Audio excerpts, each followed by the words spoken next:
I regret to interrupt your recess, but this has been necessitated by urgent legislative business which requires to be dispensed with. On the request of the Senate Majority Leader, via the letter reference number SEN/MLS/CO/24 dated the 27th of June 2025, and with the support of the requisite number of senators, I appointed today, Monday the 30th of June 2025, as the day for special sitting of the Senate. The appointment was made via Gazette Notice number 85/18 dated the 27th of June 2025. In the Gazette Notice, I indicated that the business to be transacted at this special sitting shall be as follows. 1. Consideration of the report of the Mediation Committee on the Division of Revenue, Bill, National Assembly Bills number 10 of 2025, and 2.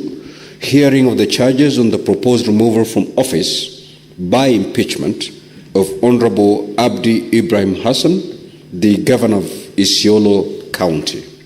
Now, Honorable Senators, in accordance with Standing Order 3.5, the business specified in the Gazette Notice referred to above and as outlined in the order paper shall be the only business before the Senate during the special sitting, following which the Senate shall stand adjourned until Tuesday the 8th of July 2025 at 2:30 p.m. pursuant to the Senate calendar. Next order.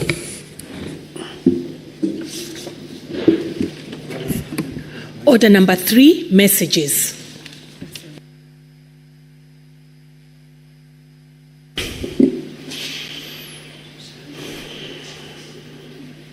Senator Ledama, kindly.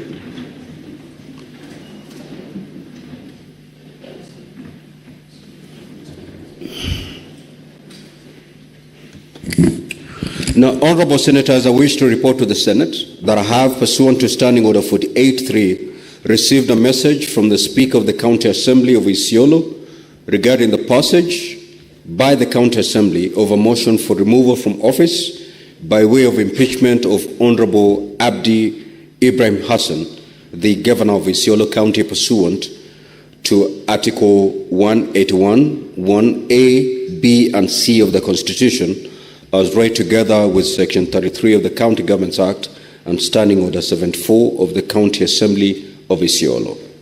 The message, which was transmitted to the Senate via a letter dated Friday, the 27th of June 2025, signed by the Speaker of the County Assembly of Isiolo, was received in my office on the same date.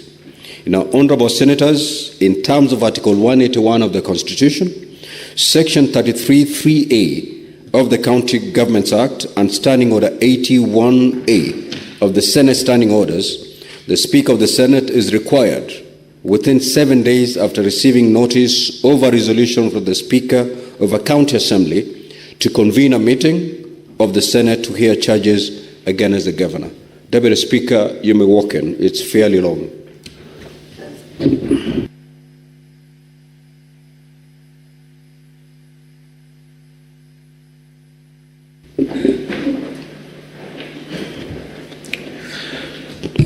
Now, pursuant to Section 33(3)B of the County Governments Act and Standing Order 81A of the Senate Standing Orders, I hereby proceed to read the charges against the Governor of Isiolo County as contained in the motion of impeachment by the County Assembly of Isiolo. Charge number 1, gross violation of the Constitution and other laws.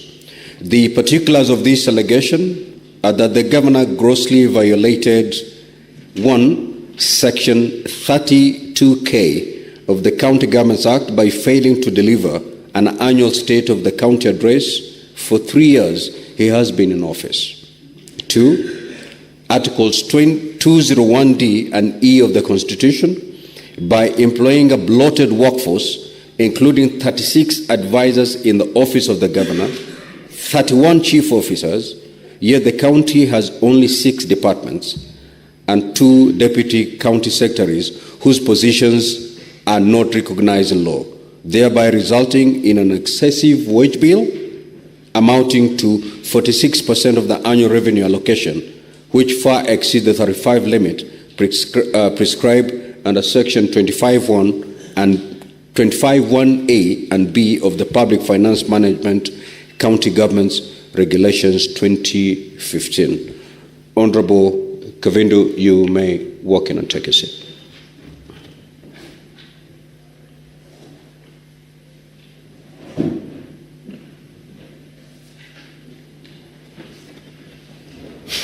Number 3, Articles 10, 2, 73, 232, and 235 of the Constitution, and Sections 59, 59A, 60, and 62 of the County Governments Act 2012 by disregarding the criteria for the establishment of offices within the county public service, by illegally creating offices for advisors and deputy county secretaries without the involvement of the County Public Service Board.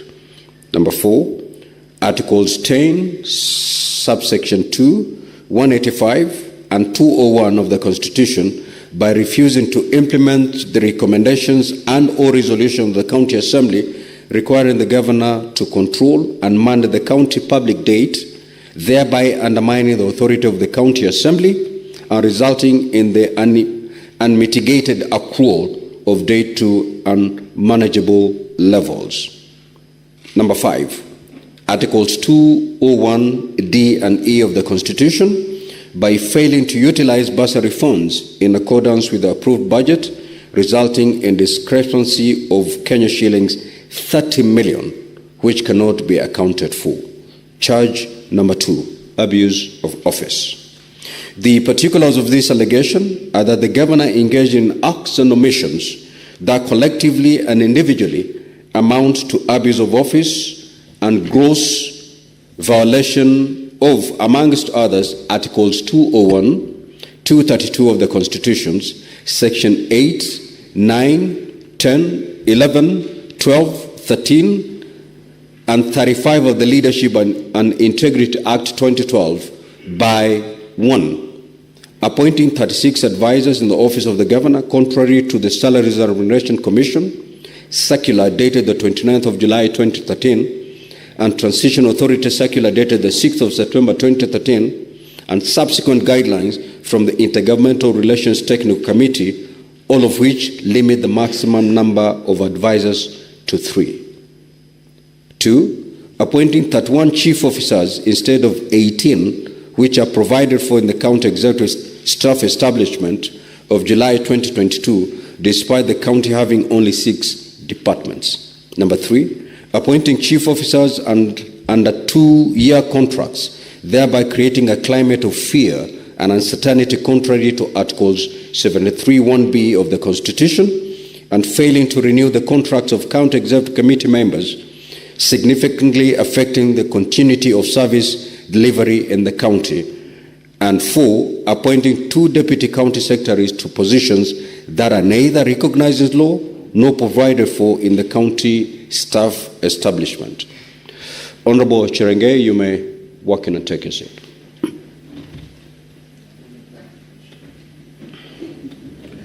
Charge number 3, gross misconduct.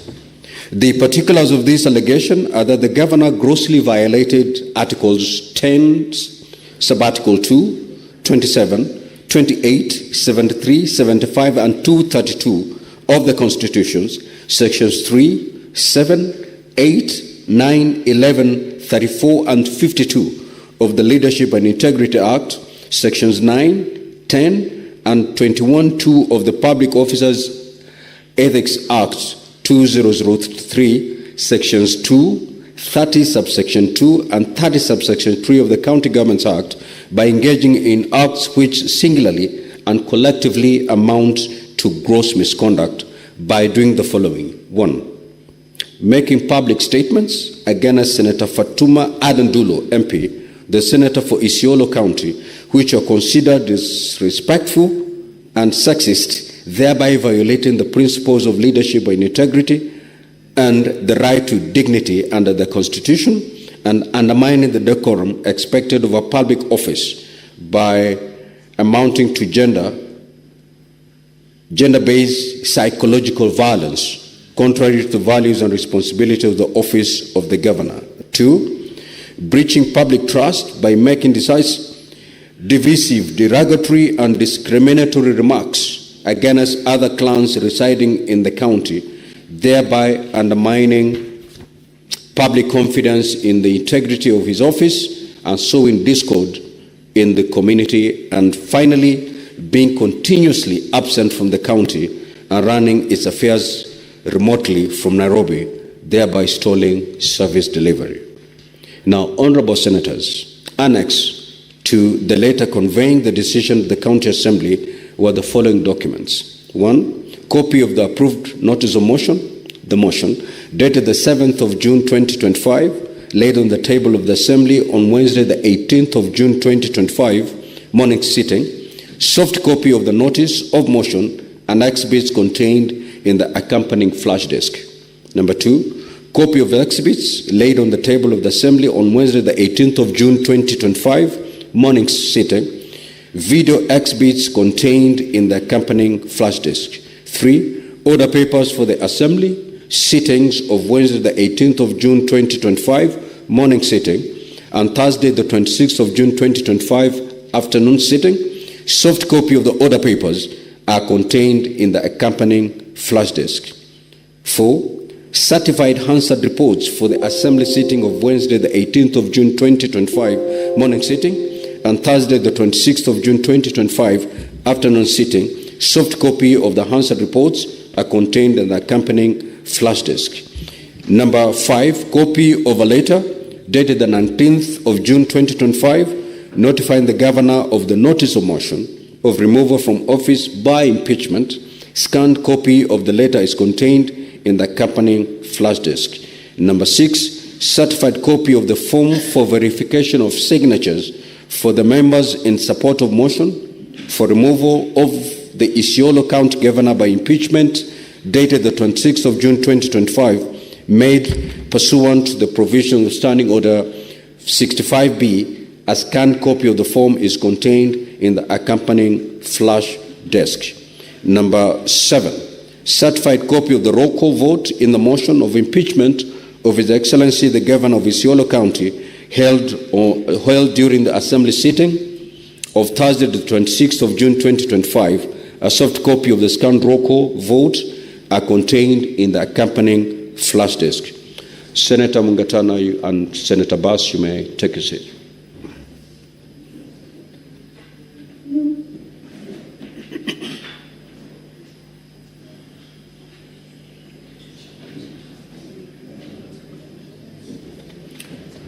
Number 8, flash disk 32 GB containing video annexures evidencing the particulars alleged in the motion, as well as voice adverts on the public participation on the motion run on the various radio stations.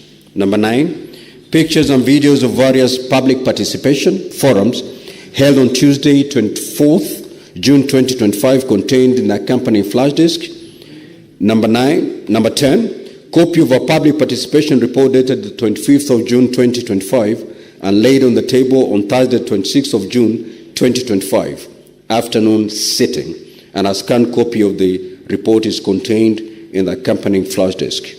Number 11, written and printed memoranda from different wards and regions submitted to the County Assembly during the public participation exercise on the motion submitted both in support and against the motion.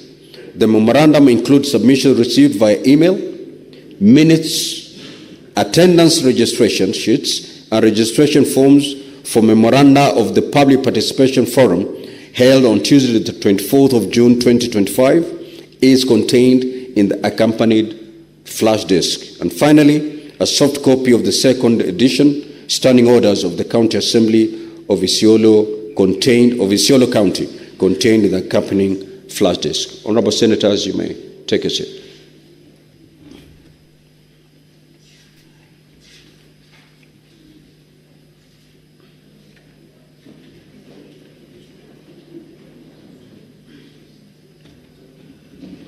Now, honorable senators, in terms of the way forward, following the reading of the charges against the governor, Standing Order 81B of the Senate, as read together with Section 33(3)B of the County Governments Act give the Senate two options on how to proceed with this matter. The Senate may, 1, by resolution, appoint a special committee comprising 11 of its members to investigate this matter, or B, investigate the matter in plenary. The Senate Majority Leader will, at an appointed time during this sitting, give notice of motion for the establishment of a special committee. Should this motion be carried, the special committee will be required under Section 33(4) of the County Governments Act and Standing Order 82 of the Senate Standing Orders to investigate the matter and to report to the Senate on whether it finds the particulars of the allegations against the governor to have been substantiated. In the event that the motion for the establishment of a special committee does not pass, the fallback position is that the Senate shall proceed to investigate and consider the matter in plenary. In this event, Honorable Senators, I will appoint the dates on which the Senate will sit in plenary to hear and determine the charges against the governor. Honorable Senators, I wish to emphasize that when we come to the debate on the motion for the establishment of a special committee, debate on the motion shall be limited to the substance of the motion, principally whether or not to establish a special committee.